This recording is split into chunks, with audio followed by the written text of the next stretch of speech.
There is a place that is spoken about only in whispers, a dark area that spawns the beginnings of urban legends, a place where anything can happen and usually does. During the light of day, it hides just outside of view, but when the sun goes down, spirits, creatures of the night, roam free, and things do go bump in the night. It is in every state and every country, and there is no escaping it, no matter how safe you feel behind your locked doors and latched windows. So we invite you to turn down the lights and turn up your radio while we join Dave Schrader and Tim Dennis, your hosts, on a journey into the darkness on the edge of town.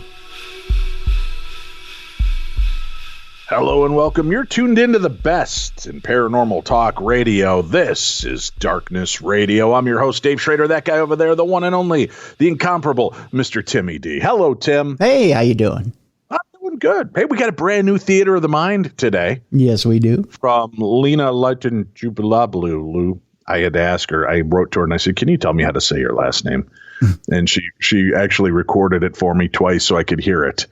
And I probably still butchered it. But she's sent in a story. I want to thank my daughter Pacey for lending her vocal talents to the last line of today's Theater of the Mind. So make sure you tune in and check that out a little bit later on in the program. We do have to start on a bit of a down note, sadly.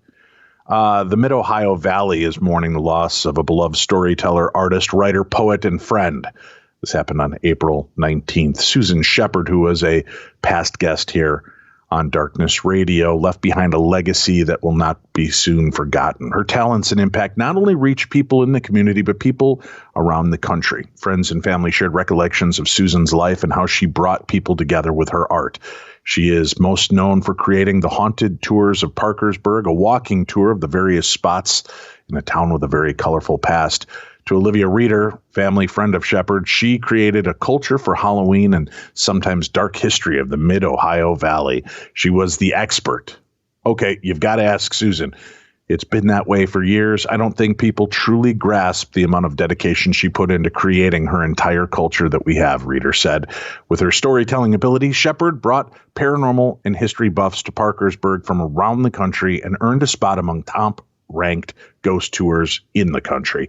She was an extremely gifted storyteller. A lot of people, even if they know the content, the ability to tell the content in a compelling way is what attracted so many people to her impressive talent. Her storytelling abilities did not end with the tour. Shepard had several published works, including novels, poetry, and nonfiction. She will be missed in the field of the paranormal. And again, thanks for being a guest on our show and sharing a little bit of your light with the world. Yeah. I always hate to have to start a show on that. And, you know, I'm going through pictures, you know, you get those little memories from years ago on my phone. Google will say, hey, take a look at this, you know, day 6 years ago. And I flip through and there's pictures of Rosemary Ellen Guiley and I. Yeah. And I scroll through and there's pictures of Stanton Friedman and I. And I scroll through and there's a picture of the amazing Randy and I. And you just look at all of these people that have come and gone through our lives and on the show. And it's just it's pretty remarkable.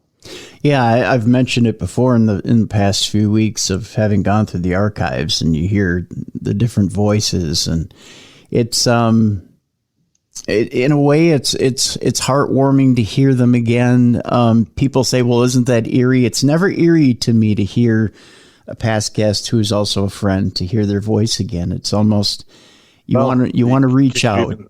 Even say that about one of our recent ones, because I tried to listen and it was a little too eerie for me. Really? Yeah, the Darchives with Mark Constantino. It was just... you know, boy, that's going on 6 years now. Yeah. Since their passing. But it was, you know, I had a bunch of people who are like, the Constantinos are on your show. I thought they passed away. And I guess what a lot of people don't realize when we post on social media, we're posting our Darchives.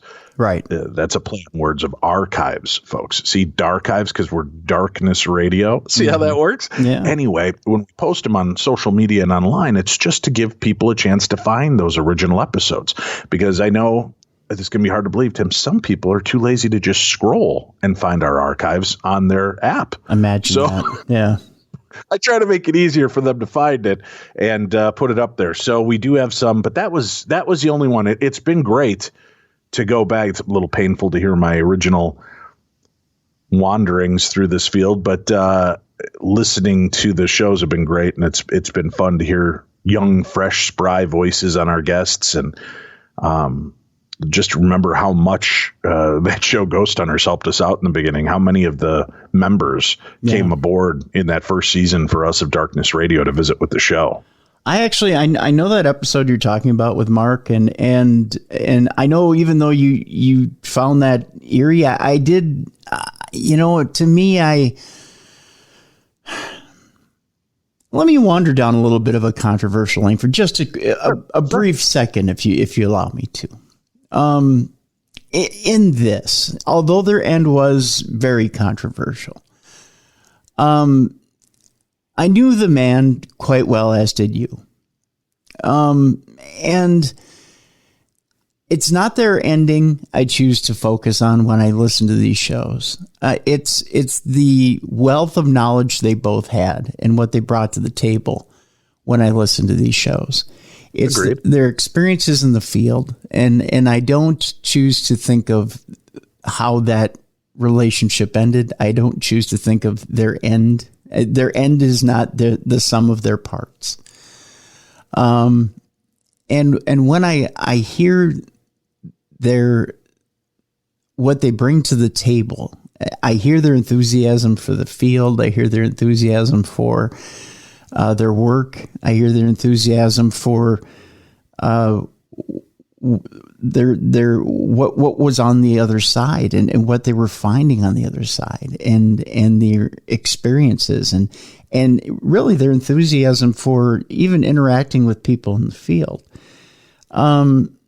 So to me, I hear their enthusiasm and their zest for the journey that they were on. And to me, I get an excitement in hearing that all over again. I don't choose to think about the end. And you could say to me, well, Tim, that's a little vat, but it's not. It's not. Because I knew them. You at home probably don't know them. My guess is 9 out of 10 of you don't know them. And you can form your own opinion. You have a right to that. I have my right to remember them the way I remember them. And that's how I choose to remember them. And I agree with you on that. And there were so many fun, great memories. You and I have a slightly different perspective on this because near the end of their lives, I was talking to them in different ways. And Mark had I'm trying to tread carefully here. Sure. Mark had, after years of working together, started becoming irresponsible at events that we had hired them to. And as did Debbie, don't get me wrong. Right. There were instances on both sides that our last year together was not fun to be working together. And I wish nothing but the best for them. And at one point when I'd called to check to see if they were available for an event, this is when they were going through some of their more dramatic and traumatic times. He unleashed a string of unbelievable expletives aimed at me while I was on the phone with Debbie. So it's hard for me because unfortunately that was our last conversation. Was this unleashing. And he texted me a few days later and said, I was way out of line. I'm sorry about it. And I said, yes, you certainly were. And that was the last conversation and last communication period we ever had. Debbie, not so much. Debbie called and reached out to me asking at one point, for sanctuary and wondering if she could come to Minnesota for a little bit just to get away from the situation. And I told her, after the last conversation with your husband, I don't think that's a good plan. I don't think any of us would be safe. And we did not have any kind of inappropriate relationship at all. She was just calling a friend. And because I had little children living with me, there was just no way, with the volatility I'd seen between these two, there was no way I was going to bring that to my doorstep. Yeah. So it's been a strange mixture of emotions of feeling like I may have failed a friend, but realizing I have to protect my family first and foremost. And I was right. He went off the deep end and not only murdered her, but murdered her male friend that, she shared an apartment with, along with another woman.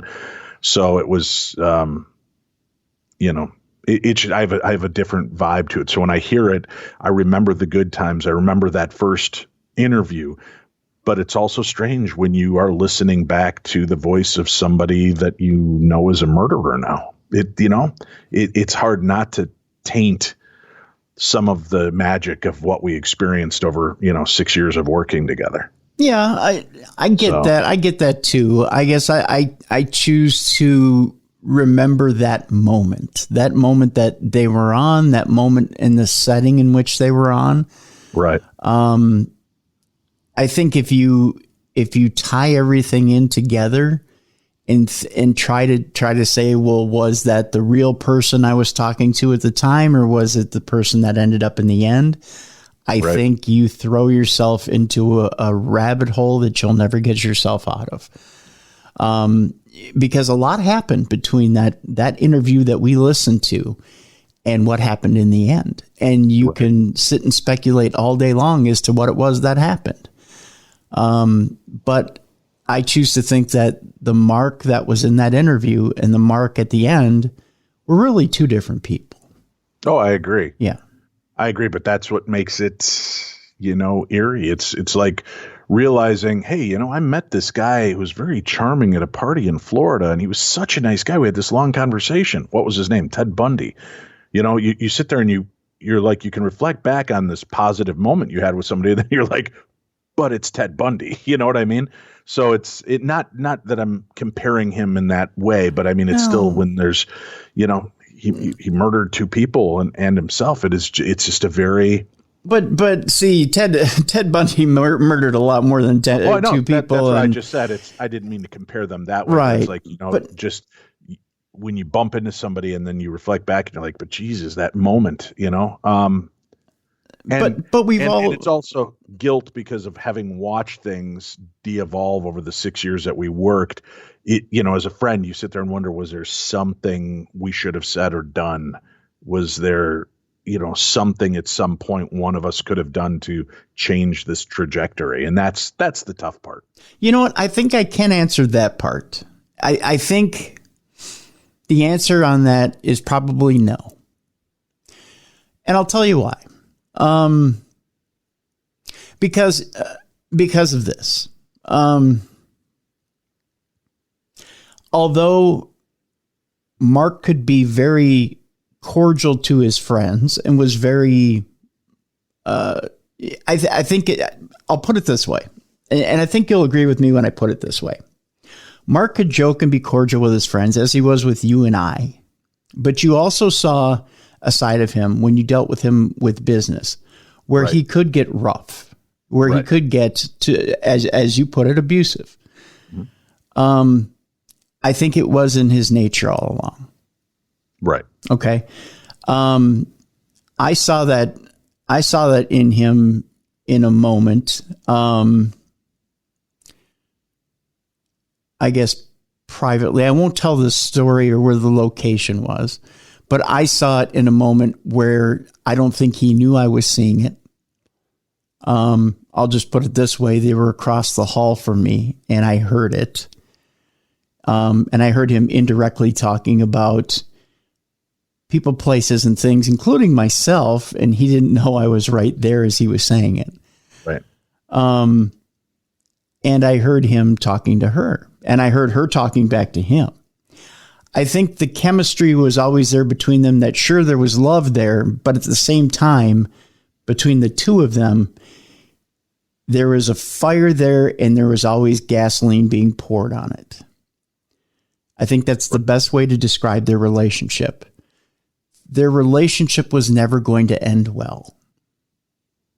That's the best way I and could sadly, put it. that was what many people felt behind the scenes. And, Yeah. but you're still left with that. When you love people, there's still that, should I have said something? Should I have? And, that's been the tough part for me, these 6 years. And I know that he reached out to a lot of our friends the day of the murder and just kind of, I don't know if he was looking for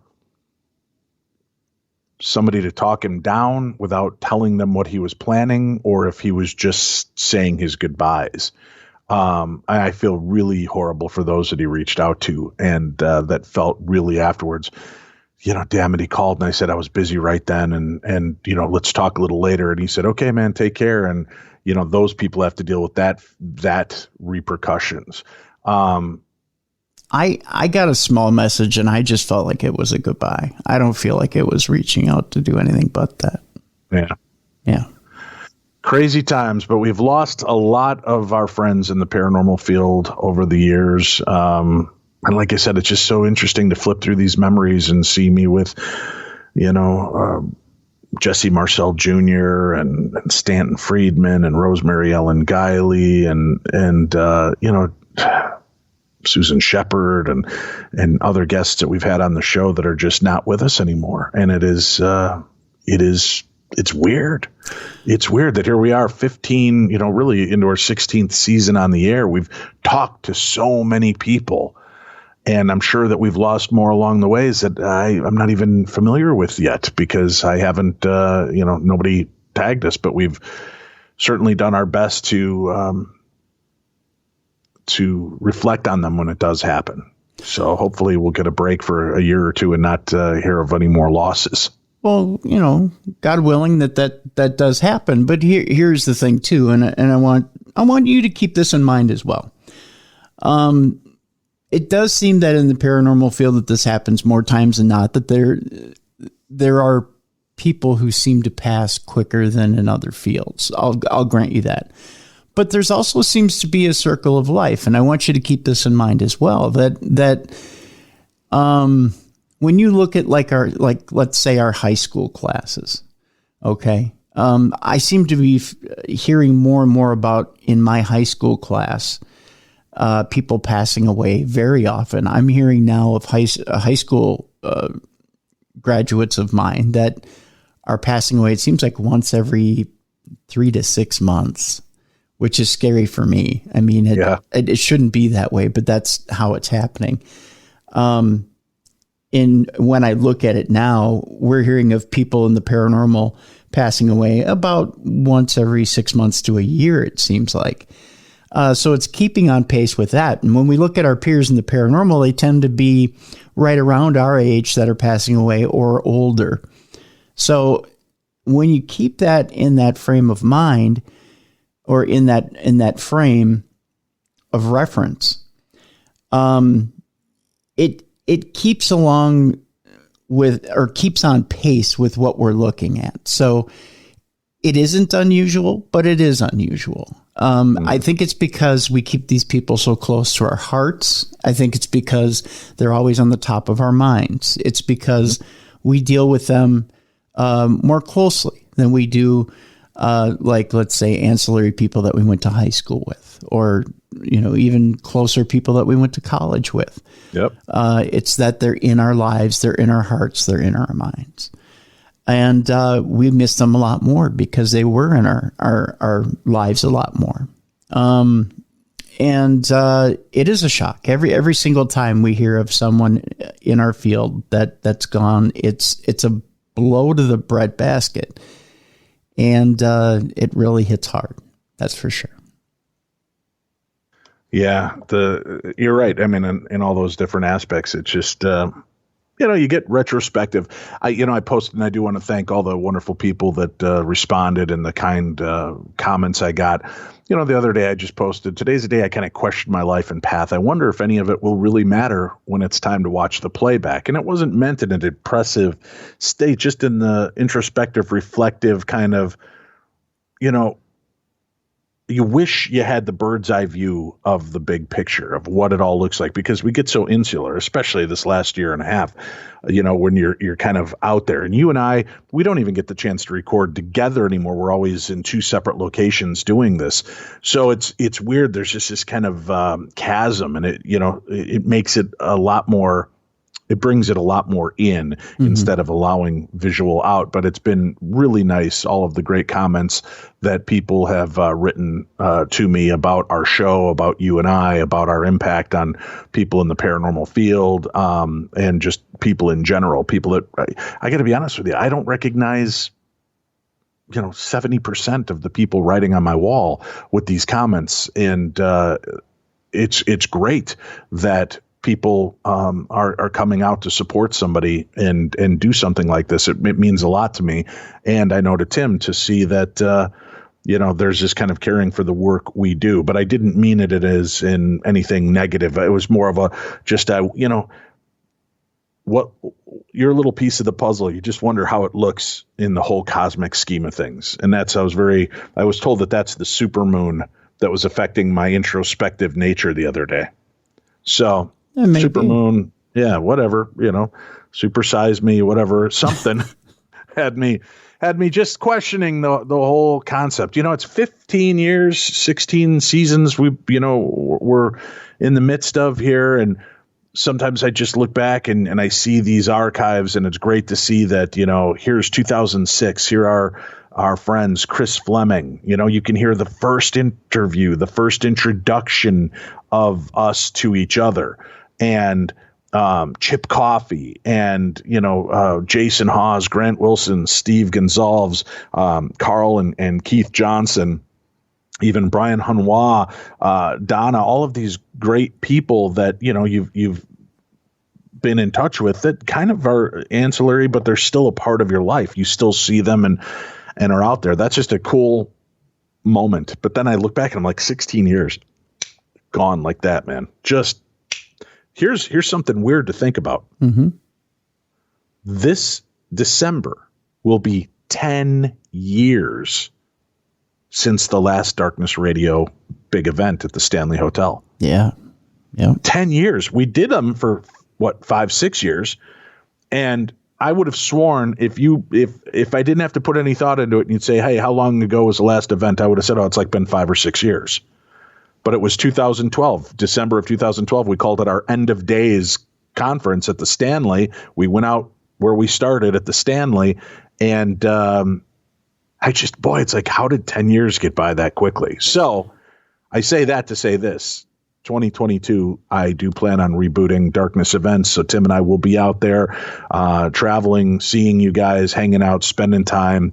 And, we'll do baby steps. I'm getting a lot of these locations that we used to visit that are writing to me saying, hey, don't you think it's time? And of them, one that I swore I probably would never revisit has a change in management. So I think Waverly Hills is back on the table for us. So that's good to know. All I know is that after years of raising a lot of money for the Mattingleys, doing the events there and we were raising like $10,000 to $15,000 to $20,000 in the charity auction to help them. Yeah. And we would never be given any decent dates. We always had to do an event like a Monday, Tuesday, Wednesday, when other people, she would tell me, were coming in and not paying her for weekend events. And, I tried repeatedly to work something out with her, and it was just, it got almost abusive. And I was just like, we don't need to be back at Waverly Hills. But I've had people reach out saying that there's a change of ownership and they'd love to see us back. So I think Darkness Radio 2022 is going to be pretty special. We're going to be back out on the road, seeing people, having fun. I'm looking forward to the great conventions that we're a part of this year. And it's going to be a blast. So I look forward to it and look forward to sharing more time and making new friends. So, man, do I miss hugs? I'm hoping that we're all over this COVID nonsense so we can start hugging one another again. Yeah, that's for sure. Yeah. Here's a quick note to start the show. Dave and Tim, just to note to recognize 2 of your recent episodes concerning miracles and UFOs. Miracles. Seems to me you and Tim are miracle enough. Aw. Thanks for all your work, human kindness, and your senses of humor. For some reason, beyond my recognition, I can't seem to get enough of you trying to reveal Tim's home address and phone number. Well, people love that stupid bit. It is so weird. You can stop trying to get enough of it. We're done with it. Yeah, we're done, right? I mean, you'll never hear me complete when I start saying 612. Okay, yeah, no. You can get enough of it. That's fine. I did post the other day. I'm like, fine, because people were on me. They're like, when are you going to tell us the truth? I'm like, okay, here's Tim's number, 876, 5309 or 867-5309. And then I thought, oh, that was probably a dumb move. But, how many goofballs are going to call it, not remembering it's Jenny's number, not yours. Although both are written on the bathroom walls. They are, yeah.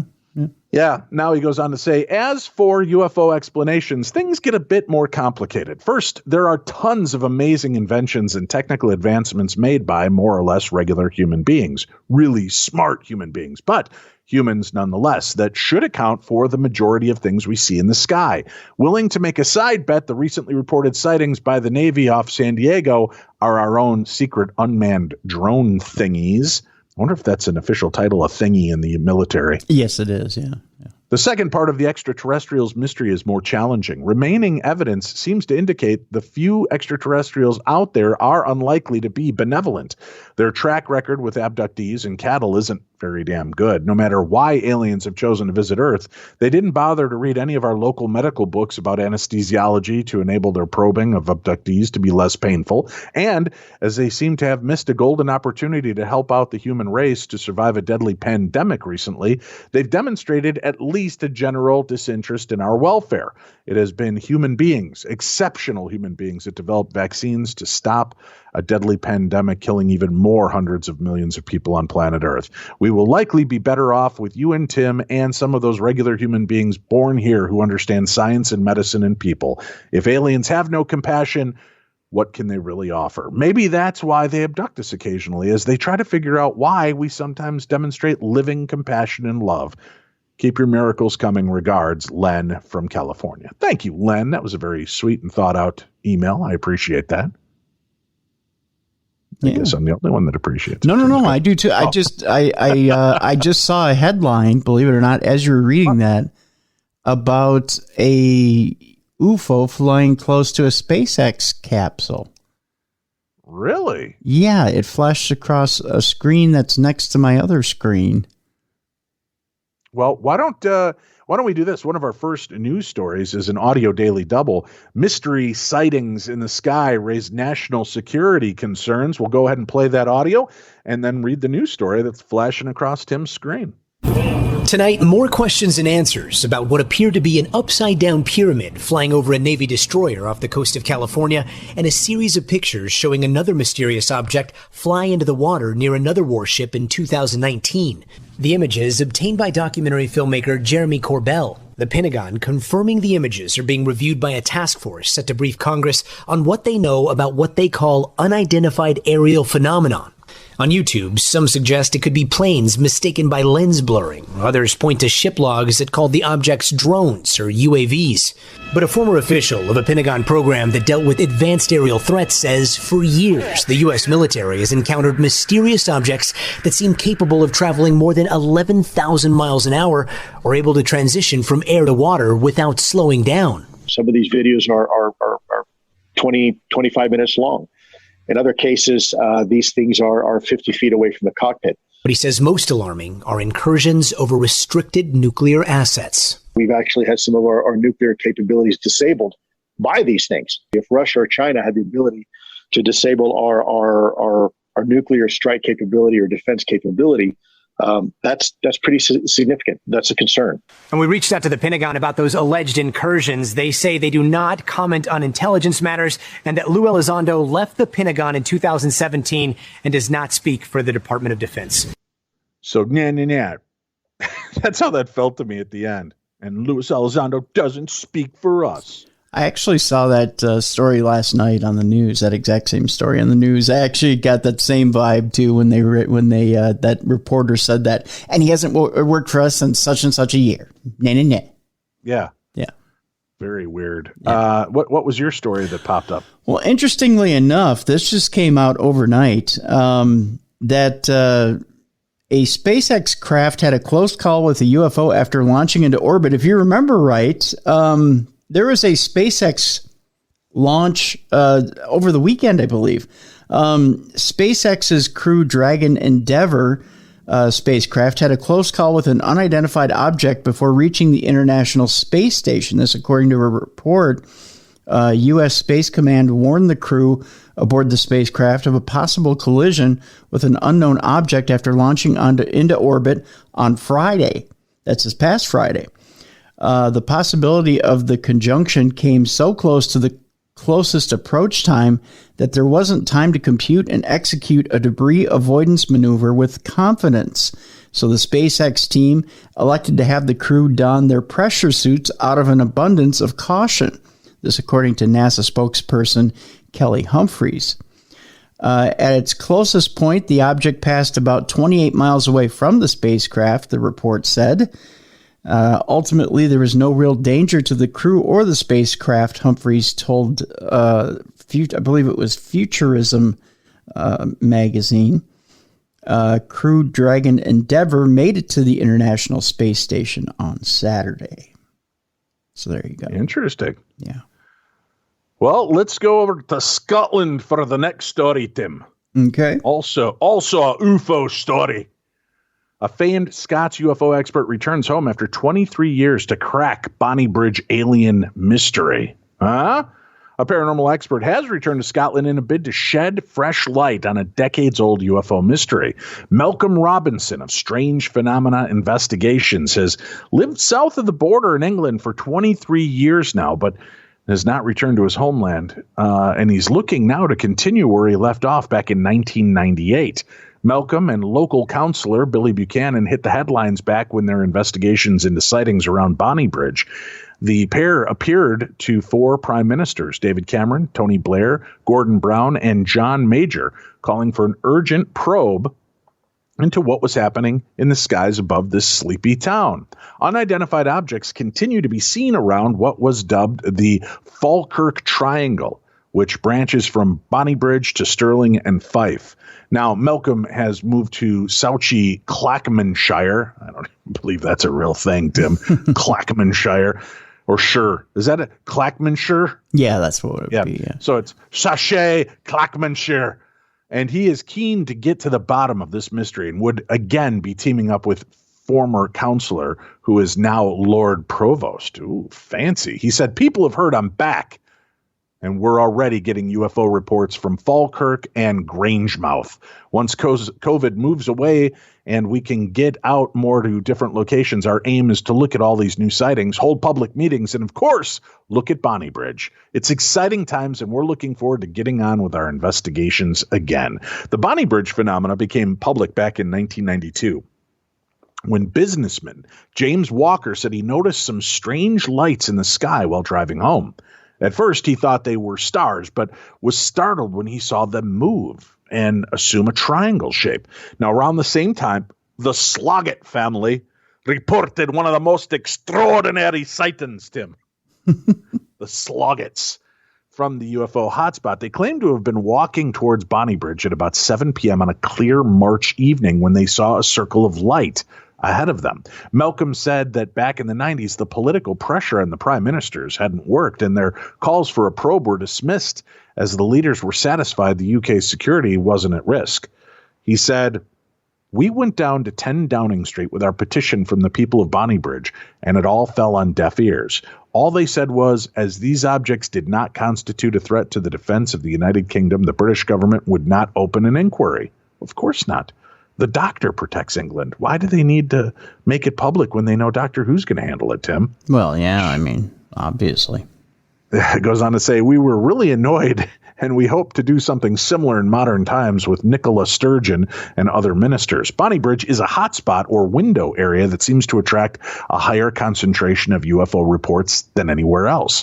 But the million-dollar question is why?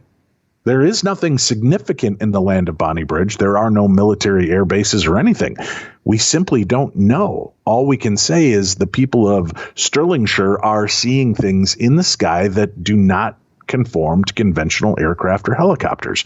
There are certain things that just defy explanation, and It's to those sightings that we are very keen to find out for sure. He added that the vast majority of sightings were easily explained.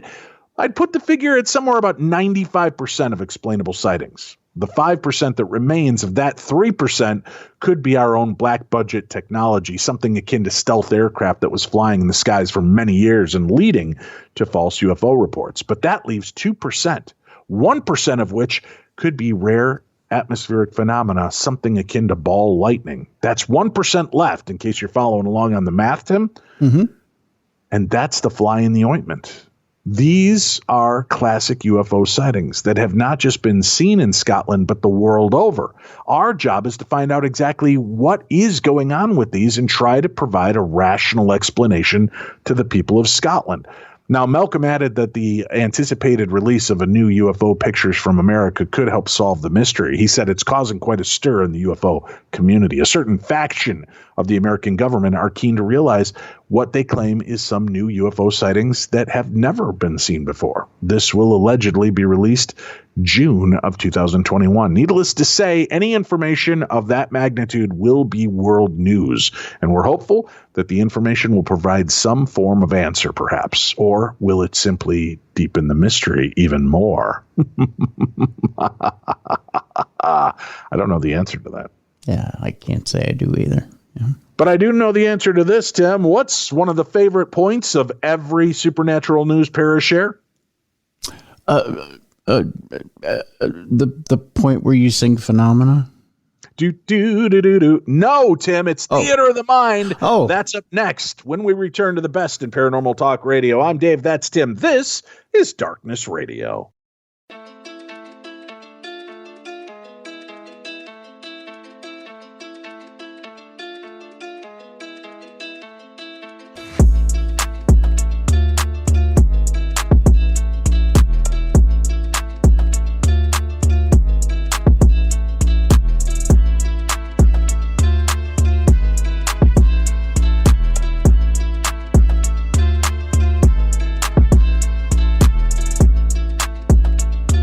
Welcome back to the program. This is Darkness Radio. We are your home for the best in paranormal talk radio. Thank you all for taking us along on your life journey. A lot of you have asked, are we still offering my package to the public, Tim? Am I still willing to let people get their hands on my package? Damn right I am. I would think if you have any opportunity to flaunt your package to people, you would do it.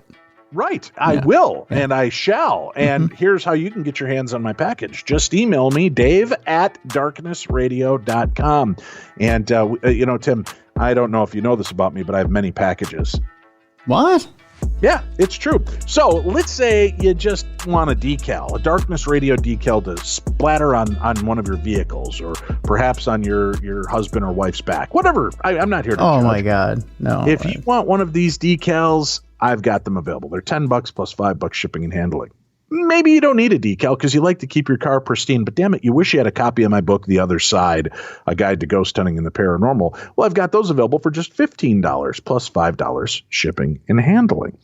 Well, let's say you're a unique person who, wishes you had the decal and the book, but man, if there was only a Holzer Files autographed picture card in there as well, I got that for you too, Tim. This is what I like to call my big package. The others, they're cool, they're interesting, but it's certainly not as large and engorged as this package is, with a book autographed, the decal for your vehicle, and an autographed Holzer Files card. If you're interested, that's $20 plus $5 shipping and handling. So you see, if you bought the decal alone, that's $10. The book, $15. That's $25 right there, plus $5 shipping and handling, $30. That doesn't even include the autographed Holzer Files card. So by purchasing Dave's big package, and tell my wife you can't wait to get your hands on my big package, she will help you out and send over an invoice via PayPal. Once you pay it, we will sign it, ship it, and get it out the door to you post haste. So if you'd like my big package for $20 plus $5 shipping and handling, just email me, dave@darknessradio.com. Now, sit back, relax, turn down the lights, bring in the kiddies, and prepare for this week's Theater of the Mind. Today's Theater of the Mind is the real-life paranormal experience of listener Lena Lintonwa, the rocking chair ghost of Norwich, Connecticut.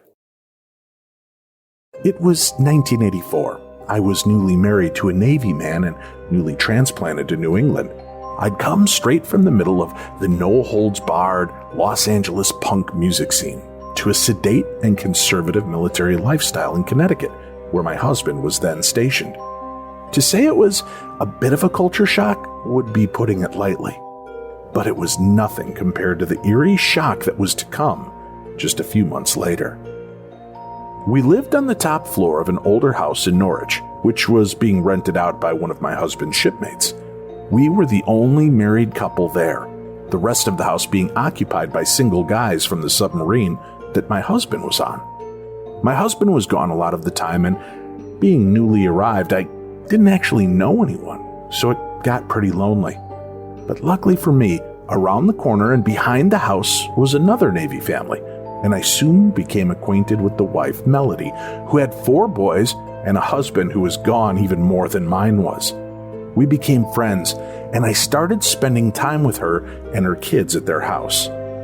The 3 older boys, the oldest was 7 at the time, were all very well-mannered and precocious, while the 11-month-old was noticeably bigger than most babies his age.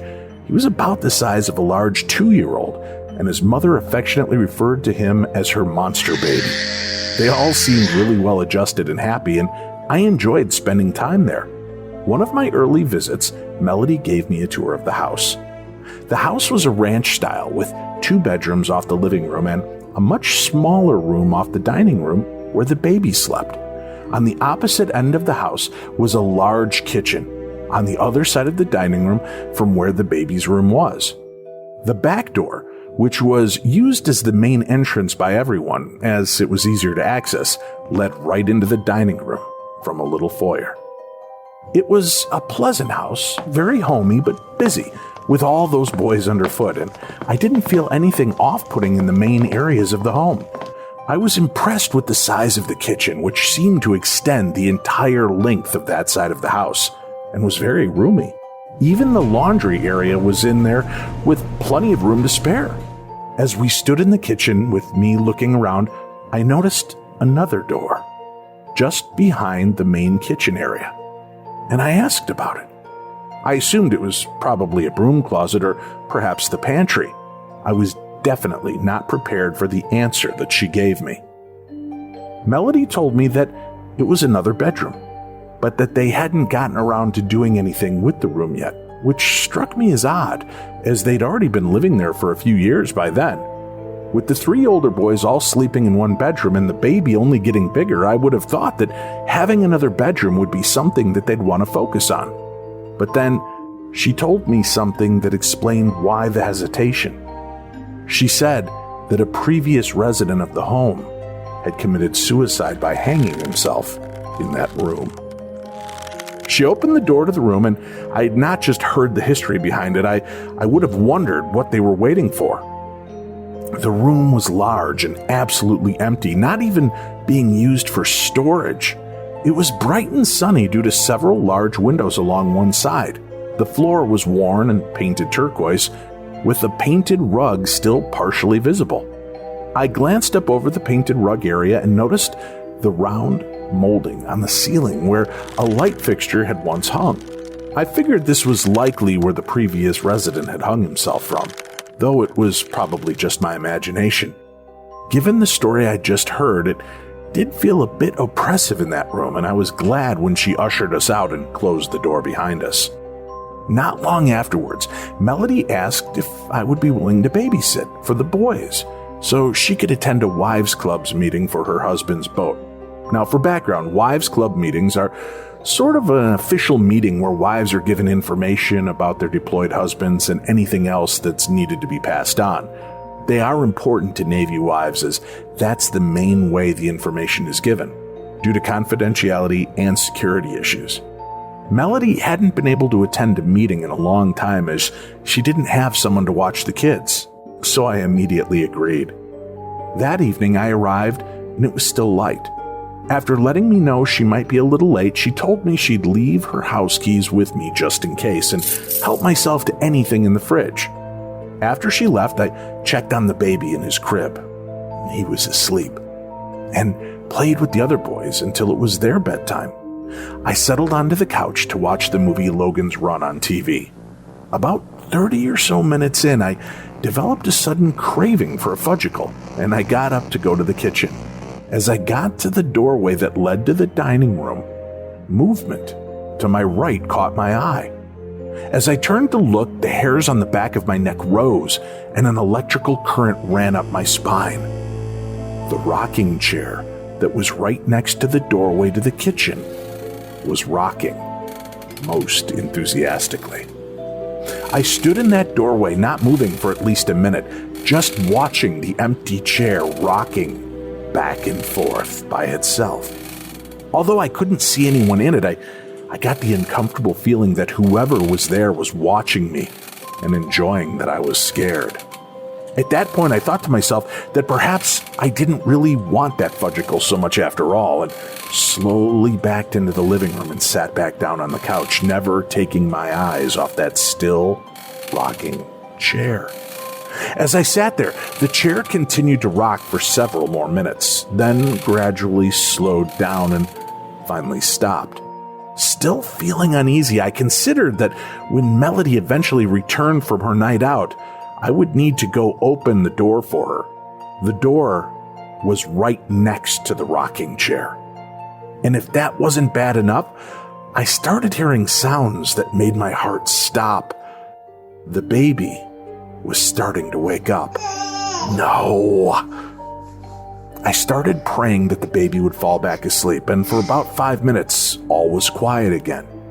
Then he decided, no, he really wanted to get up now. Thank you. So I had no choice but to go get him, which meant I would have to go into the dining room in order to get to his room. Although his room was on the opposite side of the room from the rocking chair, the uneasy feeling persisted, and I quickly skittered along the wall to his doorway. He was so damn happy to see me, I almost felt bad about my fears, until he let me know in no uncertain terms that he was ready for his bottle. And no, not that unsatisfying bottle of water I tried to pawn off him. I would need to go back into the kitchen. I stood in the doorway, steeling myself for the trip across the dining room for as long as I could. Then, taking a deep breath, I half bravely strode through the dining room to the kitchen, speeding my way through the doorway past the now stilled rocking chair. After grabbing the bottle, I stood back from the doorway a bit until the baby's whimpering urged me to hurry it up already, and I shot out past the chair and straight up to his room. After feeding him and performing other baby care rituals, he went back to sleep. I made my way back to the living room where I attempted to lose myself in watching Logan's Run, but it was no use. I kept glancing over at the chair, which now and again would seem to rock ever so slightly. But was it just my imagination? After Melody finally came home later that night, I did manage to go unlock the door for her, and after updating her on her kids, told her what had happened with the animated rocking chair. Expecting surprise on her part, I ended up being the one surprised when she replied, "Oh yeah, that happens sometimes."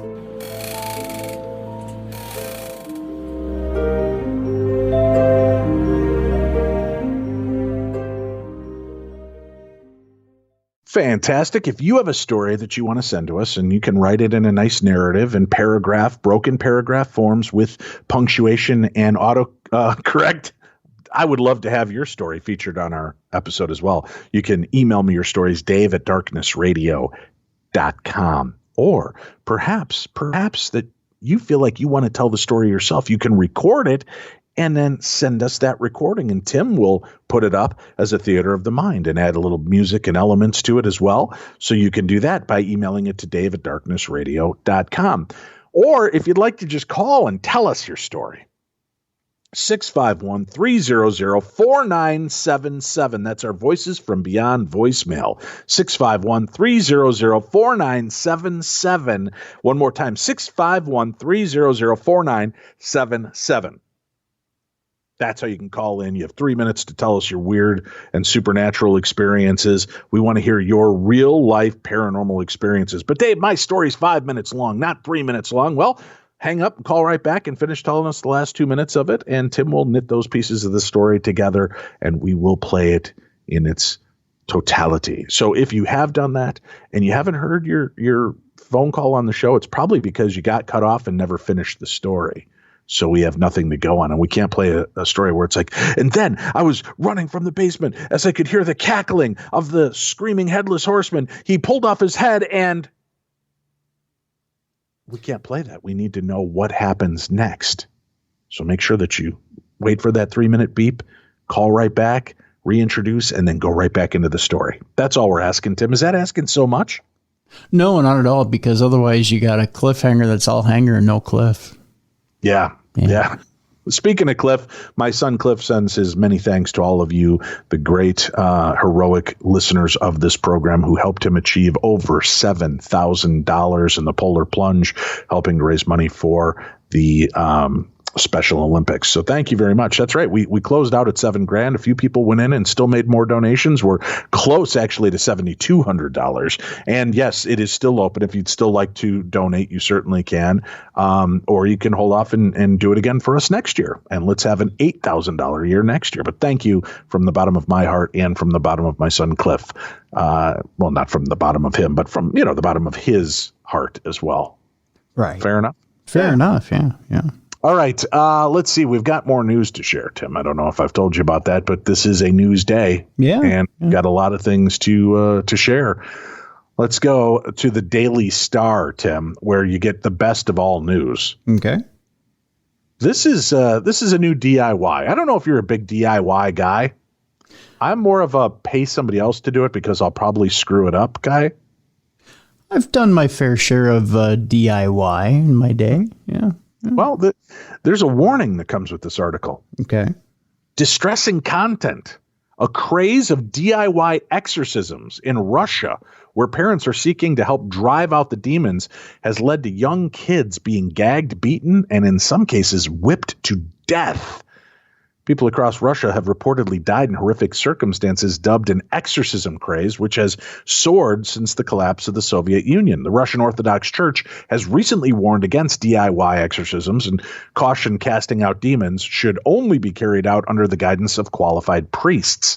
A senior cleric is set to publish a set of rules for such rituals after children have said to have been whipped to death and gagged during the horrific exorcisms, according to the Times. David Kazanstev, 9, died after his parents tortured him during the act carried out by a sect named the Disciples of Jesus. He was gagged in pain as adults held him down and whipped him to drive out the demons. That tragedy dates back to 2019, and it's just one of the cases sweeping across the country. Sect members reportedly prayed beside his body for 2 days, trying to resurrect him, writes The Sun. The body was then secretly buried in a woodland area by a lake and was later found by police after the child's aunt made a call to the authorities. Forensics said he died from asphyxia, and whip marks were visible on his young body. His father, Ivan Kazanstev, 40, and female sect leader Zemfira Ganayulia, 50, a former saleswoman, were sentenced to compulsory medical treatment in February.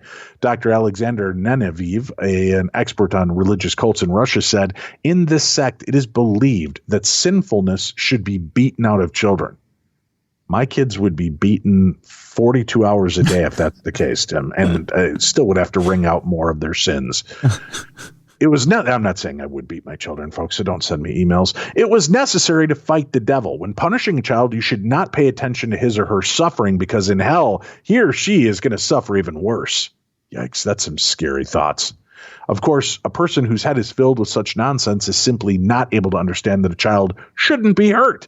In another case, priest Ilya Semeletov of the Orthodox Church faces a religious court after violently baptizing a terrified toddler who he believed was possessed by the devil. Worried parishioner Liliana Rezenkova said the priest told her children that they had to be broken during the religious ritual as Satan is sitting inside them. She added she was scared to speak out about all of the nonsense. The female shaman, So Devoyer, also known as a witch doctor, performed an exorcism on a boy, age 4, suffering from pneumonia in the eastern village of Surkivka. Dmitry Kazachuk's parents asked for a non-traditional cure to his intractable illness.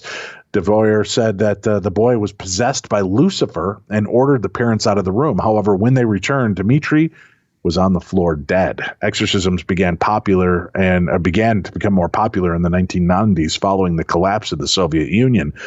One of the most famous adherents was Sergei Romanov, a rebel monk who performed them across the country.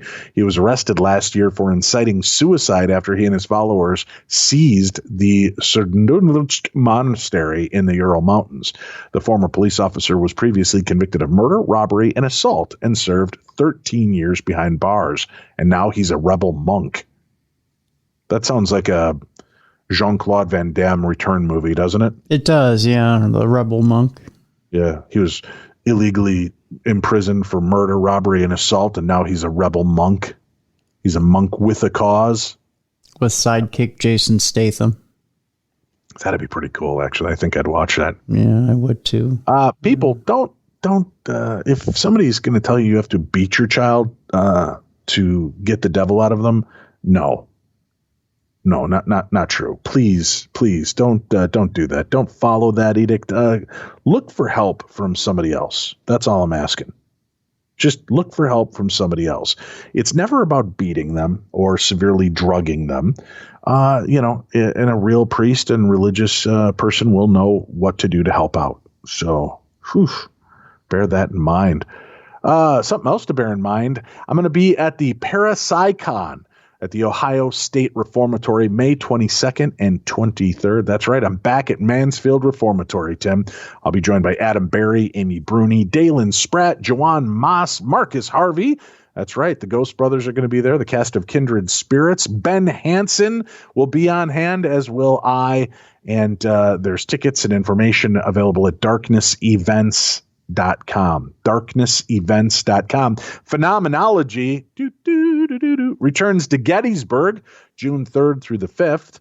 I'll be at phenom2020.com. You can find more information there. Phenom2020.com. But Dave, it's 2021. I know, but there was a pandemic last year, so they've moved it to 2021, but the website is still the same. Phenom2020.com. June 3rd through the 5th, 2021 in Gettysburg, Pennsylvania, where the paranormal family comes together, and there is a lot of different people. Tim, is that one of the events you're at this year? I can't remember. I was just going to say, over here. You're going to be there. Good. Yeah, see, I'm not sure. Let's see. We've got, looks like Tess will be there from the Mountain Gypsies. Jason Hawes is slated to be there. I'm supposed to be there with Shane Pittman from the Holzer Files. The one and only Dr. Johnny Z will be on hand. Chip Coffey, Andrea Perrin. Oh, God, our good friend Stacy Jones, the ghost cop. It's been too long. I think it's been about 6 years since I've seen Stacy. Really? Yeah. Timmy D from Darkness Radio is also going to be on hand. So will Bill Bean, Jeff Belanger, Chris Fleming, Carmen Reed. Boy, you name it, they're going to be there. There's a lot of great guests. They always have a great lineup. So again, Phenom2020.com for information on that. Then Cindy, myself, and Shane Pittman are all going to be at Paracon Dallas. And you can find out information about that. It's August 13th and 14th. So the three of us together for the first time at a paranormal conference. And then we are again together later on in August. Michigan Paracon. I think this is their 11th season. This will be my 10th year in a row of going to Michigan Paracon, August 26th through the 29th. Then there's the 7th annual New Jersey Para Unity Expo that takes place September 25th. Again, remember, all of these are on our website, and you can find everything at darknessevents.com. The Triple Whammy Cruise, the Chris Jericho Cruise, is coming up October 21st through the 25th from Miami to the Grand Bahama Island. Las Vegas Para Unity Convention also welcomes Shane Pittman and myself at the MGM Grand Convention Center, Las Vegas, Nevada. Nevada. And I'll be out there along with Shane. That's December. So, again, a lot of great things coming up.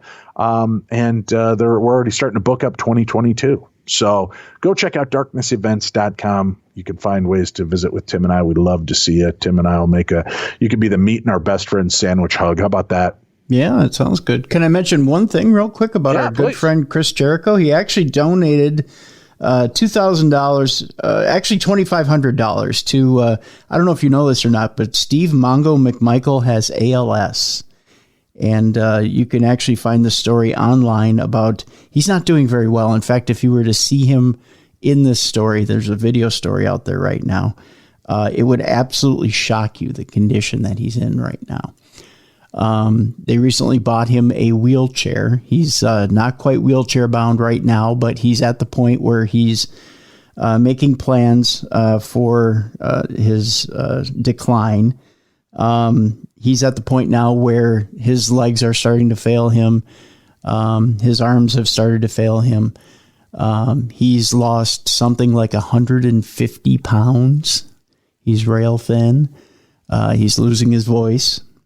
He's invested in all this different equipment. He realizes that his decline is happening quickly. It's happened over the past year to year and a half. His wife, Misty, feeds him, supports him, all his hygiene needs and whatnot. He is reportedly becoming paralyzed from the shoulders down as of this point. So Chris recently donated to a GoFundMe campaign. He donated $2,500 and is currently atop the list of donors. So again, Chris Jericho is just one of these angels on earth who really comes along. He doesn't ask to be promoted for this kind of stuff, but I like to mention it when Chris comes along and he just kind of quietly drops some cash on he's a good guy. Stuff like that. So I made a nice $1,000 donation to the Polar Plunge as well. Good fella, good guy. Mm-hmm. A mystery deepens over creepy footage of a child wandering a busy freeway in the dead of night. And we'll have this story up so you can go see the video. I don't know what I'm looking at here, Tim, but I don't know. A driver who claims he almost ran over a child wandering across a busy highway in the dead of night has insisted police call him later that night to let him know that they had found the toddler. Mitch Cooney was driving down on the Hume Highway near Bardia, south of Sydney, just before 8 p.m. on Sunday when he claims to have spotted the child. Eerie dash cam footage captured the moment a small childlike figure appeared from the darkness on the left side of the 4-lane motorway. Mr. Cooney, who was traveling back to the Gold Coast with his parents after racing bikes in Goulburn, said the child looked no older than 6 and appeared to be wearing kind of a blue parka. Now, I'm watching this video, and I'm going to put the link up. Just go to darknessradio.com under the news and watch it for yourself. You know what it looks like to me? I can definitely see it, but it looks like a plastic bag slowly blowing across a road. Okay. So I mean, I don't like to dismiss what the guy said, but then it doesn't on the same vein. I don't know if that makes sense, but it's like it moves so quickly. It looks like a cellophane style bag or perhaps even a Mylar balloon that has deflated and taken a weird shape. So I'm not sure. He says it just happened so quickly and obviously was the last thing to expect.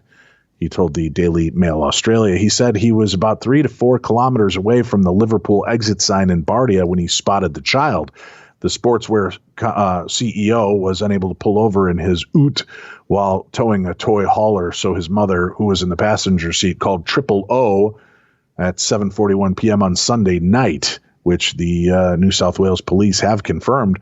Mom made the 000 call while I got the exact location for the police. The call logs show the conversation lasted a full 5 minutes. Mr. Cooney made a 44-second call to Macquarie Fields Police Station at 8:29 p.m. on Sunday, 45 minutes after the initial emergency call, and said he offered his dash cam footage. He claimed a male officer told him that the child had been found and they would not need the footage. That's weird, because this doesn't look like a kid to me.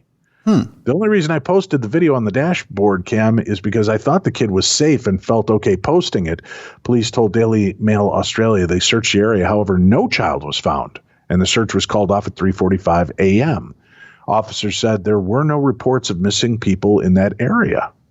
So go to darknessradio.com, click on the news tab. You'll see this is one of the news stories up there for today to examine. How about that? Interesting. Got DIY exorcisms and ghost bags, children bags floating across the street like a bag. I'm just saying. But here we go, Tim. You know, you and I, we used to be in a bowling league together. We were in the Walking Dead bowling league. Yeah. And we, you play in it at the end of the season. You get a zombie head bowling ball, right? Mm-hmm. Which was really cool. Well, I never bowled a perfect 300, but maybe it's because I need to step up my game and just a mock zombie head in there is not good enough, Tim. So for this next story, we're going to go to Peoria, Illinois, Tim. Okay. Peoria, Illinois. Yeah. Oh, God, why do people say that? We're getting this news from WMBD and WYZZ. John Hinkle helped Western Illinois University win an intercollegiate bowling championship back in 2002. He's rolled so many 300 games that he's lost count, but none like the one last week. I had tears in my eyes in the 11th and 12th frames. I couldn't tell you where that last ball went. I had so many tears just throwing it, Hinkle said. He bowled his 300 on his regular league night at Landmark Lanes on April 12th, but it was the first time he used his new, very unique ball. Hinkle bowls two-handed. To do that legally, a bowler can't have three finger holes in his ball. So the 39-year-old Peoria public school counselor filled the thumb hole of his ball with his father's ashes. Hinkle's father, John, introduced bowling to John and his brother Joe when they were very young. The brothers have bowled on the same team for years. I was talking to my brother and told him, I'm shooting a 300 with this ball, Hinkle said. And Joe said, yeah, do it. John Hinkle Sr. died in 2016, and his son said he wanted to somehow get his ashes placed in a bowling ball, and it took a couple of years to find somebody who could legitimately do it. This makes up for so many nights growing up when we slept in a bowling alley while our parents were finishing league night. Both Hinkle brothers say this 300 game is an incredible accomplishment for their bowling family, and they both firmly believe their father was present for the last event on Monday. It's special. Dad shot 298, 299, and never had a 300. I had goosebumps and chills, John Hinkle said. He was there. This is the best 300 game and definitely the hardest. I was shaking. How about that? How about that, Tim? When you and I die, we get cremated and we offer people a cup of our ashes that they can, make into a CD. They could have it crushed into a diamond. They could, have us poured into a bowling ball thumb hole. I don't know. I was going to say, you don't want me in a bowling ball because I always hang slightly to the left, so I might pull you off a little bit. Could be, yeah. You want to be cautious of that, especially if you're going for the big 300. Yeah, exactly. Yeah. Tim. Yeah. You remember the song "You Light Up My Life"? Oh boy, do I ever! I once, as a small child, ripped a radio out with my bare hands after hearing it for the 300th time in a row on an AM radio. Well, here's the exciting news, Tim. You know, that song being such a love story type of song, which I think was actually a religious-based story, if I remember correctly, song. But, because I think it was Debbie Boone maybe I'm wrong. I just remember this from, I think it was Casey Kasem on America's Top 40 talking, but there was like a song to Jesus or something.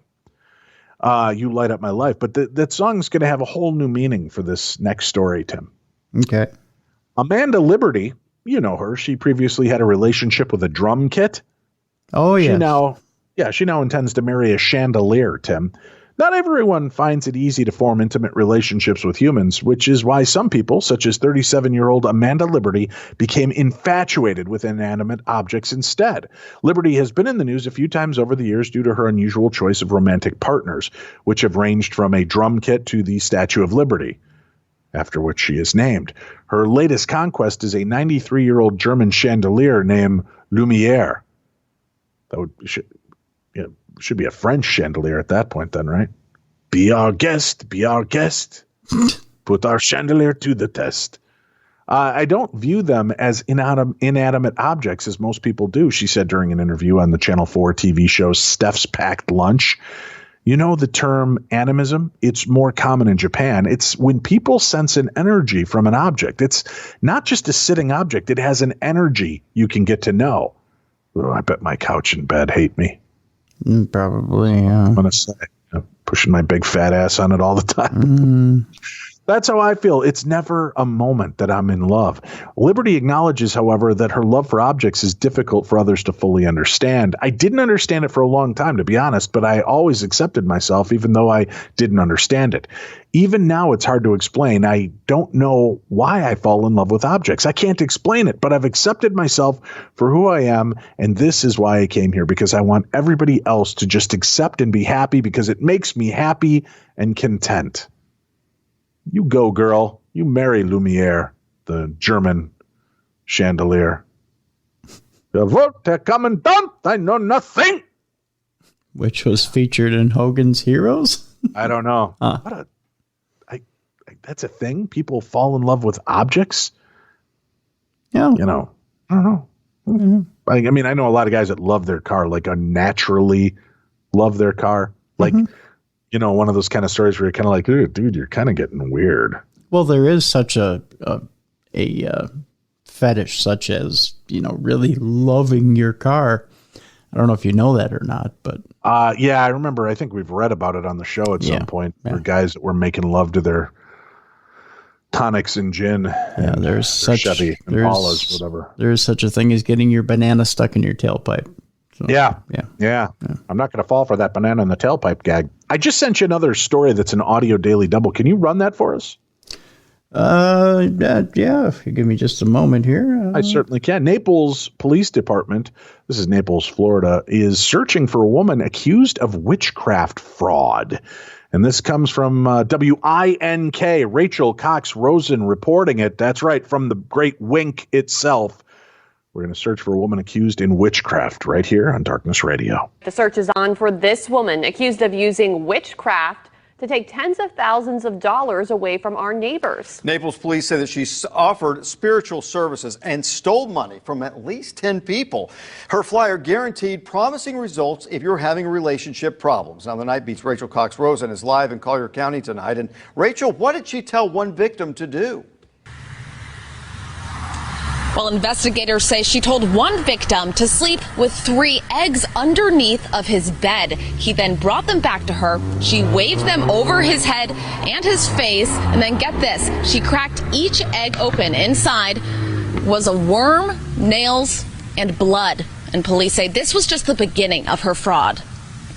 This normal-looking office building in downtown Naples is ground zero in a fraud investigation. 10 victims lost a total of $100,000. I am shocked. I never thought that, someone will be operating something like that. Naples police say the woman shown in this sketch targeted people in Golden Gate and East Naples, putting up these flyers and advertising on Spanish radio, promising to fix people's problems. Investigators say she'd first offer tarot card readings and other spiritual services. She'd claim she saw darkness in the money and would take it to her temple in Fort Myers to clean it.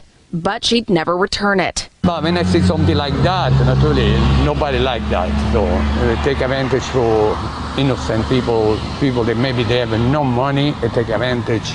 That's not right.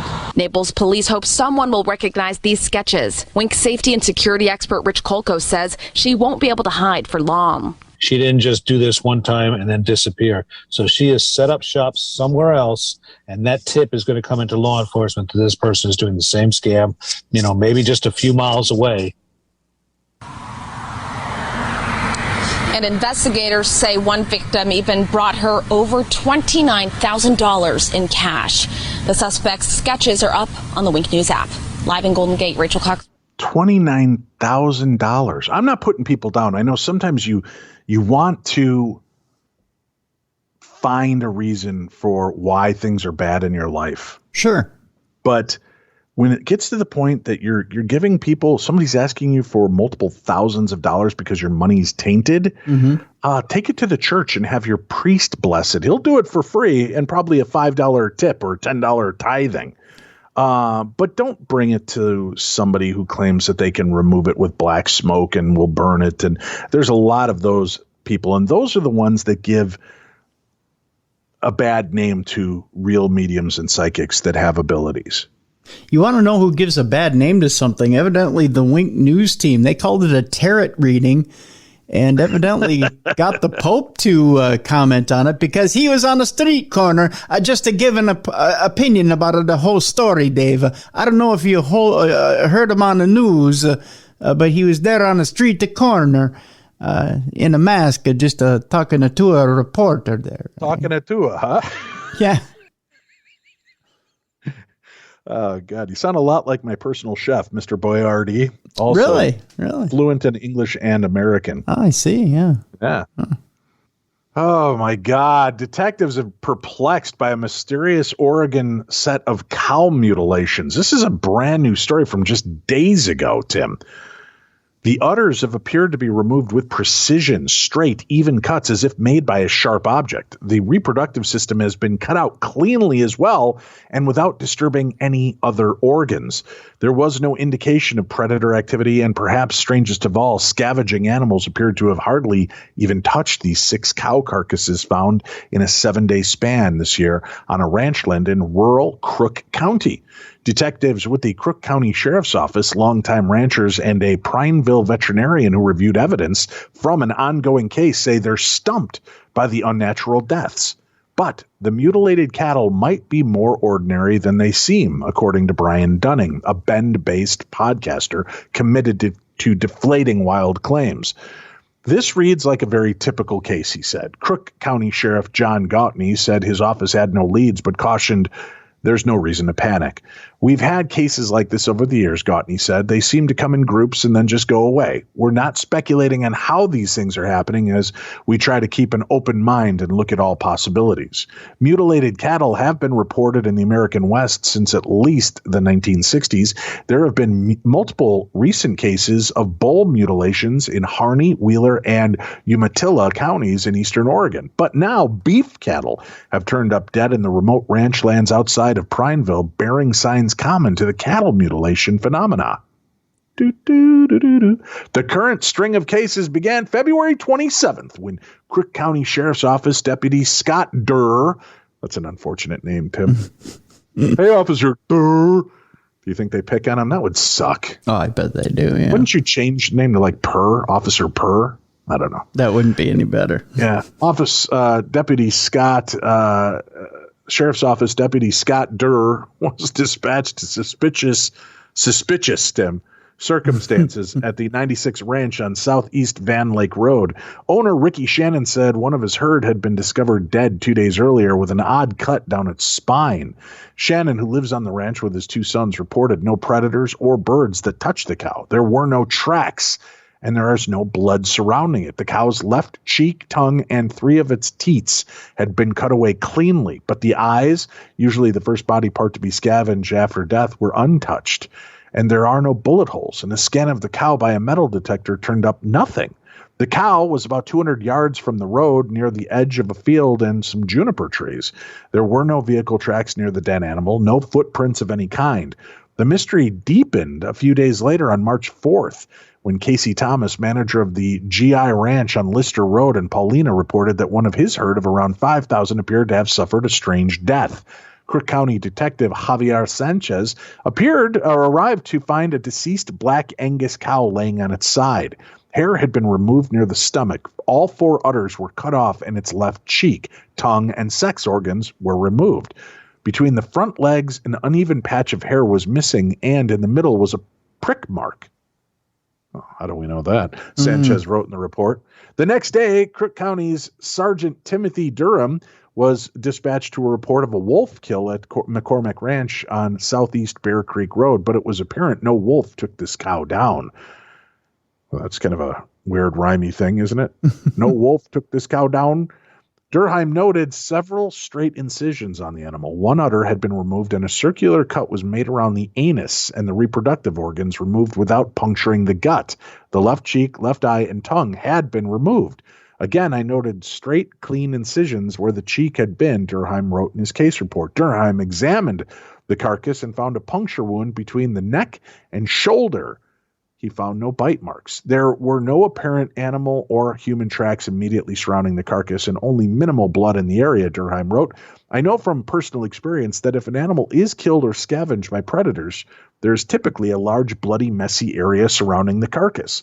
But on March 6th, Casey Thomas called police back to report finding yet another dead cow bearing the exact same strange injuries. This one more badly decomposed than the first, but its left cheek was also removed and a 2-inch patch had been cut into the hair of its own neck. Detectives took photos of the dead cows to Prineville veterinarian Dr. Keith Carlin for her perspective. Dr. Taylor Carlin. For her perspective. She agreed the deaths appeared unnatural, and her opinion was included in a search warrant request filed in the case to scan for cell phone activity near where the cows were found. Charges in any of the cases would include trespassing and aggravated animal abuse, with the cattle valued at $1,200 to $1,400 each. Criminal mischief might also be charged. Yet, as a vet with an interest in large animals, Carlin has performed many post-mortem examinations on deceased livestock. When and if another mutilated cow turns up in Crook County, Carlin has agreed to perform an appropriate necropsy, Tim. That's the word I'm trying to say, necropsy. So she can personally examine a fresh specimen if another one turns up. I wish I had a better answer, she said. We're kind of at a loss. One possible explanation is these were, in fact, just natural deaths. Podcast host Dunning's long-running show Skeptoid devoted an episode to debunking cattle mutilation in 2015. Dunning, who read the 28-page search warrant request, called the recent Crook County case typical of numerous accounts often attributed to aliens or satanic rituals. So, interesting. I just don't know how you do it without leaving blood. You know? Yeah. I mean, cows have a lot of blood, and if you're cutting them in those areas, there's, especially near the udders, those have got to be areas that are rich in blood. A lot of capillaries. I agree. I don't see how you do that in a bloodless type operation. So you heard it here, Tim. Or folks, Tim believes in aliens and UFOs, and he knows that they're out eating the asses and udders of our cows. In other words, they're a big fan of hot dogs and McDonald's. That's right. Yeah. Well, something out of the X-Files is our final story. Hundreds of sheep assemble in mysterious flock circles in the UK. The 47-year-old who is a lecturer at Royal Holloway University in London said she goes past the sheep every day, and they are usually very noisy. But a huge flock of sheep has caused a stir after being spotted standing in a bizarre concentric circle in a field in East Sussex, UK. Christopher Hogg, the man who spotted the never-before-seen phenomenon while being on his bike in Rottingdean, said he initially thought it was a spaceship. That would be a space sheep, Tim. Hogg shared photos of the unusual spectacle on Facebook, following which many users said it actually looked like an alien sheep. Alien ship. I was on my daily cycle when I came over to the hill and saw this magnificent circle, at which point I was about a half mile away, which made me think that whatever it was huge. It was saucer-shaped like an alien ship, Hogg was quoted as saying by Jam Press. It was beautiful, but also in 2021, a bit too weird for comfort. I cycled closer and closer, then realized the circle was sheep. The circle was sheep! You madman! The 47-year-old, who is a lecturer at Royal Holloway University in London, said he goes past the sheep every day, and they are usually very noisy, but on this occasion they were still and calm. It was so quiet, like they were in a trance. It was very eerie, he said. Hogg showed the photos he had taken to his wife and son, who were both shocked by the flock circle. After he shared the photos on Facebook, several users tried to figure out what caused such a rare sight. There was lots of debate whether it was a crop or flock circle, and or if the sheep were being summoned by a strange force. Others thought they might be pranking the farmer. We all agreed it was a mystery that warranted the recall of Mulder and Scully, said Hogg. I've got a picture of that up as well. Just go to darknessradio.com, click on the news tab, and you will find all the information there. And that's it for yet another edition of the best in paranormal talk radio. Remember, we want to hear from you. Call in and share your stories. 651-300-4977, 651-300-4977, or continue to email your stories into me, Dave at darknessradio.com. For Tim Dennis, I'm Dave Schrader. You've been listening to the best in paranormal talk radio. We're going to be back tomorrow, and we've got a fantastic program lined up for you. Tomorrow, how UFOs and Bigfoot prove that the Bible is true. Jason McLean, our guest on tomorrow's program. Then tomorrow night at 9 p.m. Central Time, we're taking a deep dive into the Holzer files. Holzer's Ghosts revisits the USS Constellation. And we've got some great guests, including Vince Wilson, joining us to talk about this Baltimore, Maryland paranormal hotspot, the episode where I got bit in the arm by what I believe is a ghost child. So we'll discuss that and more. That's tomorrow night live. And then the audio will be available Friday on Darkness Radio. So for Tim Dennis, I'm Dave Schrader. This is Darkness Radio.